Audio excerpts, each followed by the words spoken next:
अच्छा जनाब, ये कल जो हादसा हुआ था, बच्चे को एक ट्रक ने कुचल दिया था, उसके नमाज़े में बड़ी तादाद में लोगों ने शिरकत की है और बड़ी तादाद में ऑल सिटी एरिया वाले और मीडिया वाले यहाँ पर मौजूद है।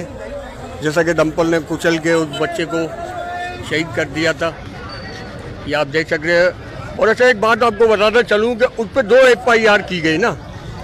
2 FIR करने का कोई फ़ायदा नहीं हुआ, वो ज़मानत ले चुका है। उसके ताल्लुकात देखे, उसकी ताकत का रवैया देखे कि वो इतना बड़ा माफिया है कि उसके ऊपर अगर FIR हो गई तो वो ज़मानत भी ले चुका है। तो यानी कि कराची वालों की कोई सुनने वाला नहीं। इसी तरह कुचले जाओगे, इसी तरह मार दिए जाओगे, इसी तरह लुट जाया करोगे। भाई अपने हक के लिए अगर आप खुद नहीं खड़े होगे ना, तो इसी तरह आपके घरों के पास भी मजमा लगे करेगा और आप अपनी दास्तानें सुनाया करोगे कि हमारे पास से मोबाइल छीन गया, हमारा भाई मर गया कुचल के, हमारे बाप को ट्रक ने मार दिया।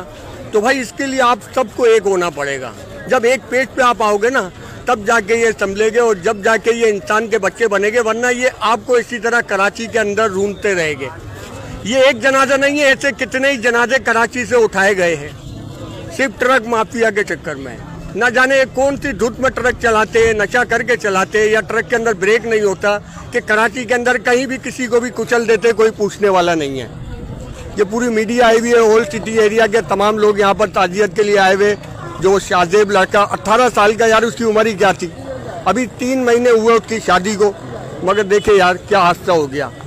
हम यही कहेंगे कि अल्लाह उसको जन्नतुल फिरदौस में आला मकाम अता फरमाए। बड़ी तादाद में लोग यहाँ पर मौजूद है, शिरकत के लिए आए। जज़ाकल्लाह भाई।